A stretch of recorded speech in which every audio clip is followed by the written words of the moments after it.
Students नमस्कार सत श्री अकाल।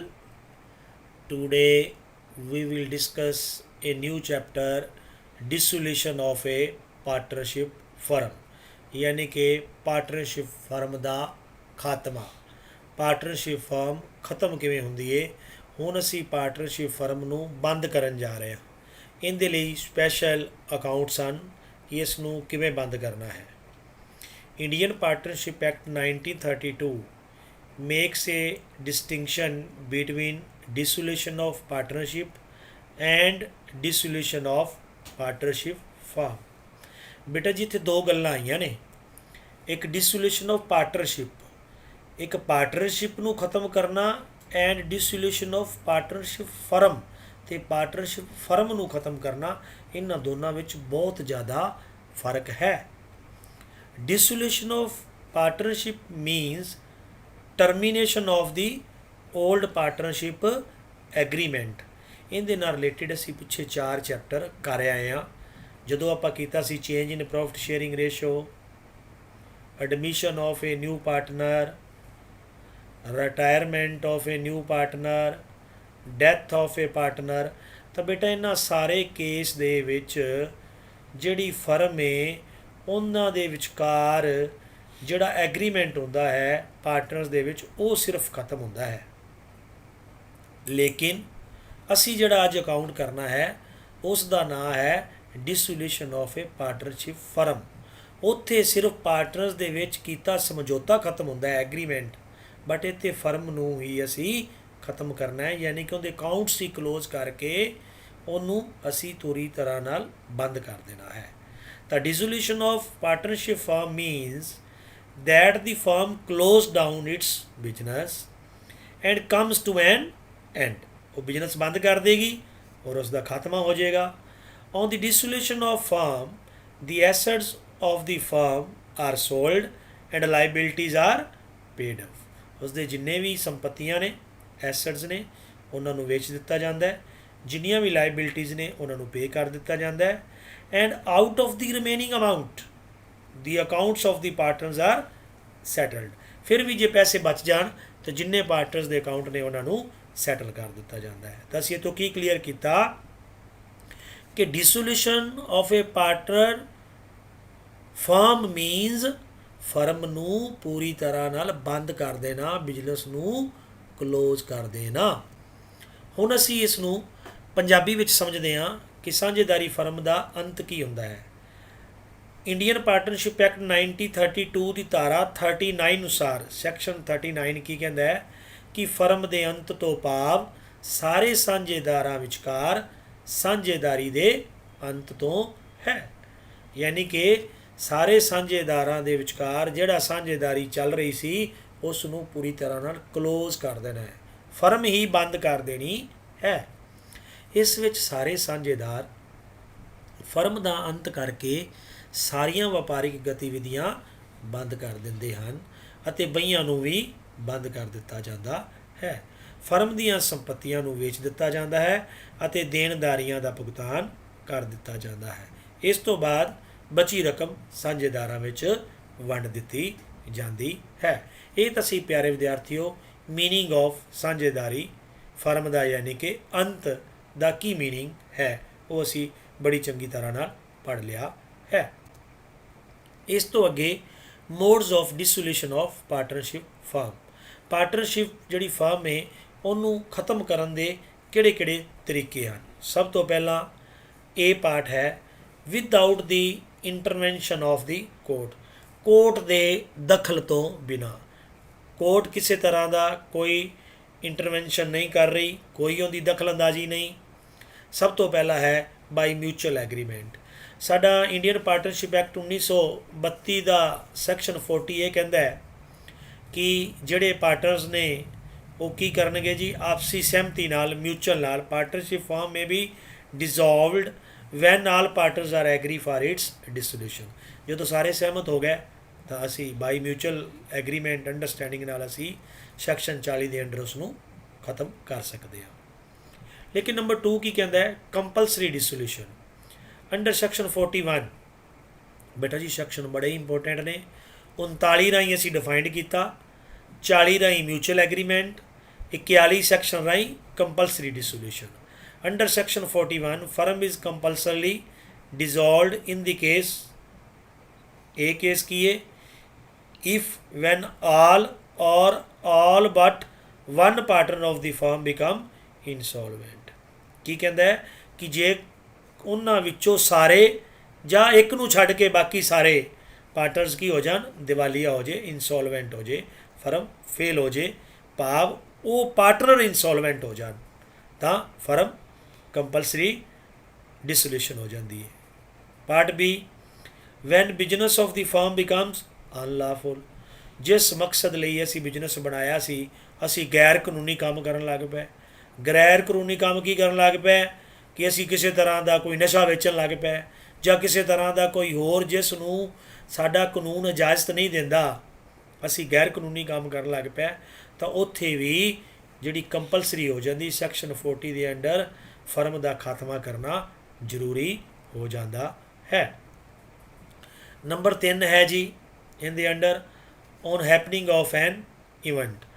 ਇਹ ਕਿਹੜਾ ਸੈਕਸ਼ਨ ਕਹਿੰਦਾ ਹੈ ਜੀ? ਸੈਕਸ਼ਨ 42 ਕਹਿੰਦਾ ਹੈ ਕਿ firm may be dissolved on the happening of any one of the forming.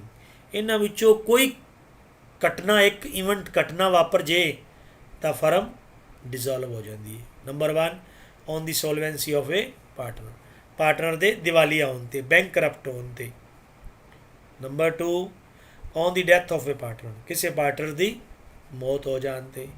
Number 3 on the fulfilment of the object, ਜਿਹੜਾ ਕੰਮ ਨਿਰਧਾਰਿਤ ਕੀਤਾ ਸੀ, ਜਿਸ ਕੰਮ ਲਈ ਅਸੀਂ ਪਾਰਟਨਰਸ਼ਿਪ ਫਰਮ ਬਣਾਈ ਸੀ, ਜਦੋਂ ਕੰਮ ਹੀ ਪੂਰਾ ਹੋ ਗਿਆ ਤਾਂ ਉਹ ਆਟੋਮੈਟੀਕਲੀ ਖਤਮ ਹੋ ਜਾਏਗੀ। ਮੰਨ ਲਓ ਅਸੀਂ ਇੱਕ ਬ੍ਰਿਜ ਬਣਾਉਣਾ ਸੀ, ਉਸ ਪੁੱਲ ਦਾ, ਉਸ ਬ੍ਰਿਜ ਦਾ ਕੰਮ ਪੂਰਾ ਹੋ ਗਿਆ, ਉਸ ਬ੍ਰਿਜ ਦੇ ਲਈ ਅਸੀਂ 4 ਪਾਰਟਨਰ ਇਕੱਠੇ ਹੋਏ ਸੀ, ਸਾਡਾ ਕੰਮ ਕੰਪਲੀਟ ਹੋ ਗਿਆ, ਸਾਡੀ ਆਟੋਮੈਟੀਕਲੀ ਹੀ ਜਿਹੜੀ ਫਰਮ ਹੈ ਉਹ ਡਿਜ਼ੋਲਵ ਹੋ ਜਾਏਗੀ on happening of N event. Event ਖਤਮ ਹੋ ਗਿਆ, ਪੁੱਲ ਬਣਾ ਲਿਆ, ਕੰਮ ਪੂਰਾ ਹੋ ਗਿਆ। Expiry of the period, firm ਦੀ ਮਿਆਦ ਖਤਮ ਹੋਣ 'ਤੇ। ਅਸੀਂ ਲਿਖਿਆ ਸੀ ਕਿ ਸਾਡੀ ਫਰਮ 2 ਸਾਲਾਂ ਲਈ ਹੈ, 3 ਸਾਲ ਲਈ ਹੈ, 5 ਸਾਲ ਲਈ ਹੈ, ਸਾਡੇ 5 ਸਾਲ ਪੂਰੇ ਹੋ ਗਏ, ਇਵੈਂਟ ਸਾਡਾ ਖਤਮ ਹੋ ਗਿਆ, ਸਾਡੀ ਫਰਮ ਸੈਕਸ਼ਨ 42 ਕਹਿੰਦਾ ਕਿ ਉਹ ਕੀ ਹੋ ਜਾਏਗੀ, ਡਿਜ਼ੋਲਵ ਹੋ ਜਾਏਗੀ। ਨੰਬਰ 4 ਬਾਈ ਨੋਟਿਸ, ਨੋਟਿਸ ਦੇ ਕੇ।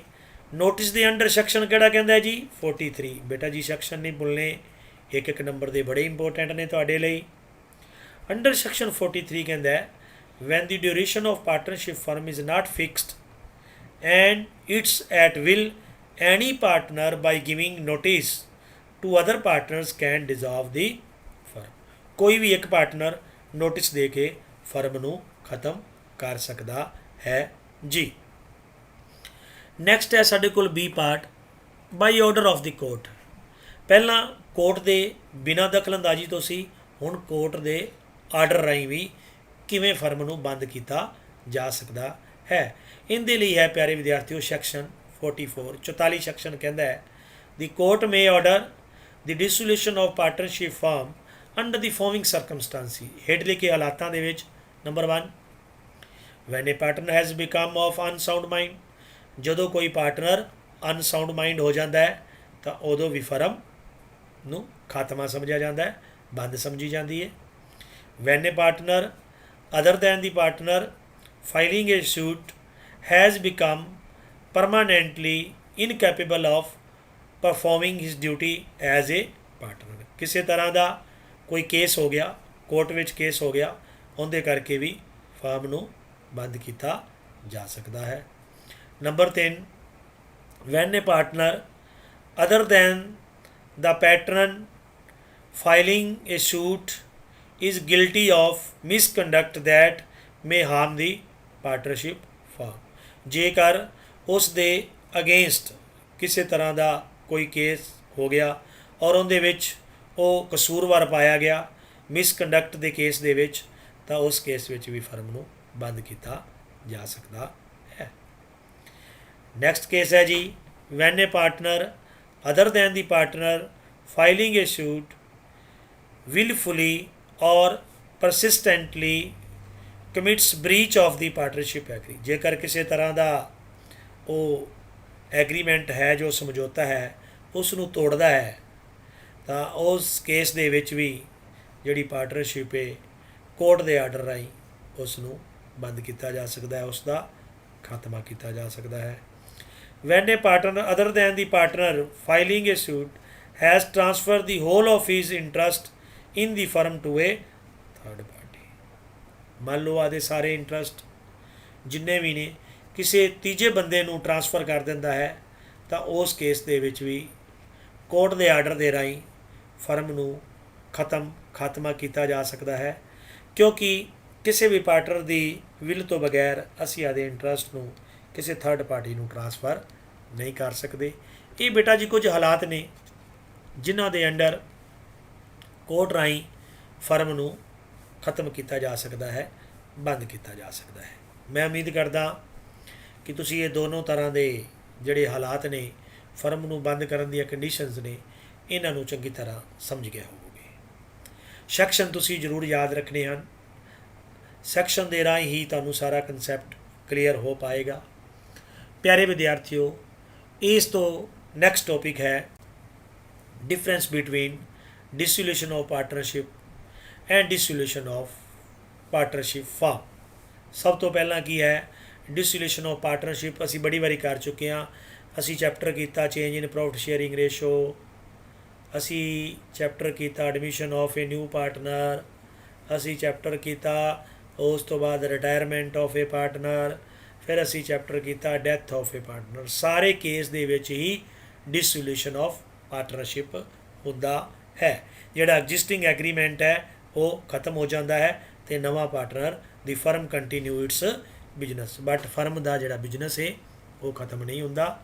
ਲੇਕਿਨ in case dissolution of firm it refers to closure of the firm, ਇੱਥੇ ਫਰਮ ਨੂੰ ਬੰਦ ਕਰ ਦਿੱਤਾ ਜਾਂਦਾ ਹੈ। Number 2, the firm continues its business, ਇੱਥੇ ਜਿਹੜੀ ਫਰਮ ਹੈ ਆਪਦੇ ਬਿਜ਼ਨਸ ਨੂੰ ਕੰਟੀਨਿਊ ਕਰਦੀ ਹੈ। ਲੇਕਿਨ ਡਿਸੋਲੂਸ਼ਨ ਆਫ ਫਰਮ ਦੇ ਕੇਸ ਵਿੱਚ business of the firm comes to an end, ਇੱਥੇ ਜਿਹੜਾ ਬਿਜ਼ਨਸ ਹੈ ਉਹ ਖਤਮ ਹੋ ਜਾਂਦਾ ਹੈ।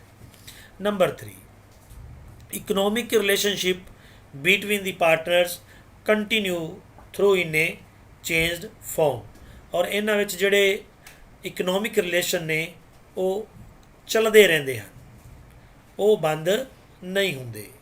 ਹੋ ਸਕਦਾ ਹੈ ਇੱਕ ਪਾਰਟਨਰ ਨਵਾਂ ਆ ਗਿਆ, 2 ਤੋਂ ਪਾਰਟਨਰ 3 ਹੋ ਗਏ, ਇੱਕ ਪਾਰਟਨਰ ਰਿਟਾਇਰ ਹੋ ਗਿਆ, 3 ਤੋਂ 2 ਹੋ ਗਏ, ਉਹਨਾਂ ਵਿੱਚ ਜਿਹੜੇ ਆਰਥਿਕ ਰਿਲੇਸ਼ਨ ਨੇ ਉਹ ਕੰਟੀਨਿਊ ਰਹਿੰਦੇ ਨੇ।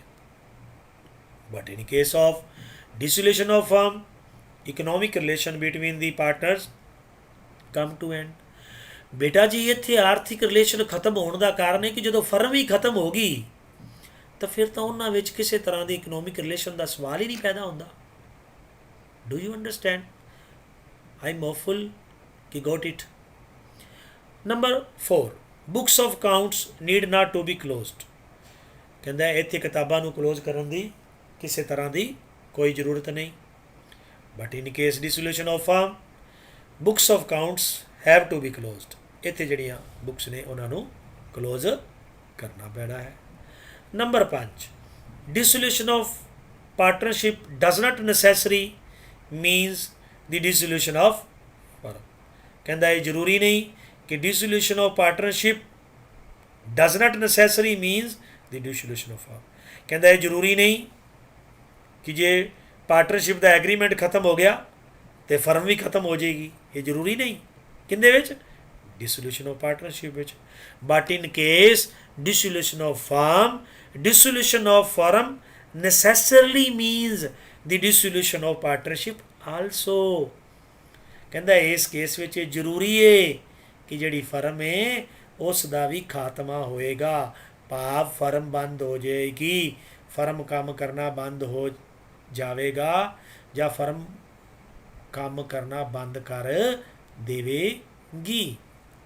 It was A difference between dissolution of partnership and dissolution of partnership firm. I am hopeful ਕਿ ਤੁਸੀਂ ਇਹਨੂੰ ਬੜੀ ਚੰਗੀ ਤਰ੍ਹਾਂ ਨਾਲ ਸਮਝ ਲਿਆ ਹੈ ਕਿ dissolution of partnership ਕੀ ਹੈ ਅਤੇ dissolution of partnership firm ਕੀ ਹੈ।